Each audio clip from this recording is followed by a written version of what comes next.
حول ولا قوة إلا بالله العلي العظيم. أعوذ بالله السميع العليم من الشيطان اللعين الرجيم.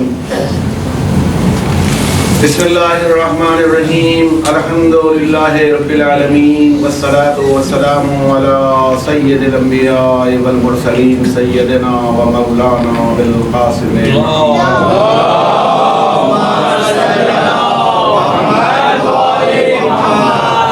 وعلى الطيبين الطاهرين المعصومين المظلومين. استغفر الله الذي لا إله إلا هو الحي القيوم الرحمن الرحيم ذو الجلال والإكرام. واسأله أن يتوب علي توبة عبد ذليل خاضع فقير بائس مسكين مستكين مستجير لا يملك لنفسه نفعا ولا ضرا ولا موتا ولا حياة ولا نشورا. أما بعد فقد قال الله تبارك وتعالى في كتابه المجيد والفرقان الحميد وقوله الحق. بسم الله الرحمن الرحيم.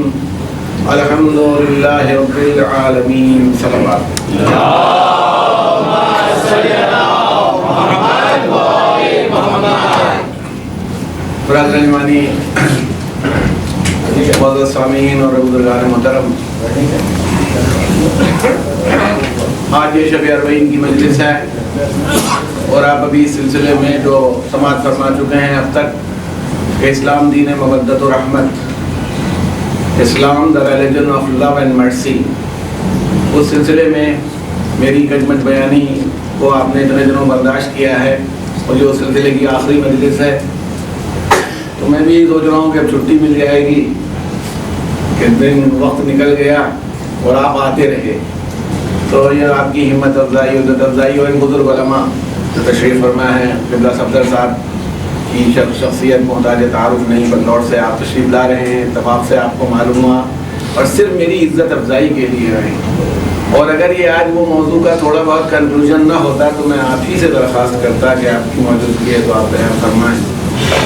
لیکن اب وہ میں بات کو ایک ایسی جگہ پر میں لا کے چھوڑ رہا ہوں تو اس کو مکمل کر دوں. اس اعتبار سے میں آپ کے خدمت سے اس وقت حاضر ہوں. قرآن مجید میں آپ نے یہ ملاحظہ فرمایا اس سورہ میں جس کو آپ پڑھتے رہتے ہیں مستقل، اور اس کے اتنے نام بھی اور اہم نام جو اسے اساس قرآن کا قرار دیا گیا، اسے ام القرآن کہا گیا، اسے الکافیہ کہا گیا، اسے الکنز کہا گیا، سورۃ الصلاۃ کہا گیا، نہ جانے کتنے نام. سب مثانی ہے، 7 بار بار دہرائی جانے والی آیتیں ہیں. قرآن کے بالکل ہم پلہ لا کے رکھ دی گئی، یعنی قرآن میں ہے بھی اور قرآن سے الگ بھی ہے. ہم نے تمہیں قرآن دیا اور سب مثانی دی، تو اس کا مطلب ہے کہ کبھی قرآن میں شامل ہے اور کبھی قرآن سے الگ ہے، اس کا اپنا ایک انڈیپینڈنٹ اسٹیٹس ہے. تو اس اعتبار سے اور اتنا اہم سورہ کہ جو ہم لوگوں سے بار بار نماز میں پڑھوایا جا رہا ہے، کم سے کم 10 مرتبہ تو روز ہر پہلی دونوں رکعتوں میں اس کو پڑھوانا. اور نہیں پڑھنا ہے تو جب پیش نماز پڑھتا ہے تو سنو، تو یا سنایا جا رہا ہے یا پڑھوایا جا رہا ہے. تو اگر اہمیت نہ ہوتی، دیکھیں جس چیز کو بار بار ریپیٹ کیا جاتا ہے، جس چیز کی تکرار کی جاتی ہے، اس میں کوئی نہ کوئی اس کی اہمیت اور حیثیت ہوتی ہے، جس وجہ سے گویا ہمارے ذہن بنائے جا رہے ہیں کہ ہم اپنی فکر کو اسی سانچے میں ڈھالیں. اب جب وہاں سے بات شروع ہوتی ہے تو آپ دیکھتے ہیں کہ اس میں کیا ہے کہ اللہ کے نام سے ابتدا کرتا ہوں، شروع کرتا ہوں، جو رحمان ہے، رحیم ہے، جو رحم والا ہے، جو بہت ہی کریم ہے. پھر الحمدللہ، ساری تعریف اللہ کے لیے ہے. کوئی بھی تعریف کسی کے لیے ہو پلٹ کے خدا کے لیے جاتی ہے جو عالمین کا رب ہے، رب العالمین ہے. پھر وہ الرحمن الرحیم، وہ ایسا عالمین کا رب ہے کہ اس کے ساتھ رحمت جڑی ہوئی ہے، محض رب نہیں ہے بلکہ عالمین کا رب اس طرح سے ہے کہ رحمت اس کے ساتھ لگی ہوئی ہے. تو اس کا مطلب ہے کہ جس دین کا مینیفیسٹو ہی سورہ حمد ہو، جہاں پر رحمانیت و رحیمیت کو بنیاد بنایا جا رہا ہو، ربوبیت میں بھی رحمانیت اور رحیمیت ہی کو رکھا جا رہا ہو، وہ دین رحمت کے علاوہ اور اسے کیا کہیں، اس میں محبت کے علاوہ کون سا عنصر تلاش کریں جو اس دین کے اندر آ جائے. اس میں سب چیزیں اسی سے متعلق آ رہی ہیں کہ یہ مودت و رحمت اس کے اندر چھپی ہوئی ہے پوری کائنات کے ساتھ. یعنی آج بڑی خالی آدمیوں کی بات نہیں کی جا رہی،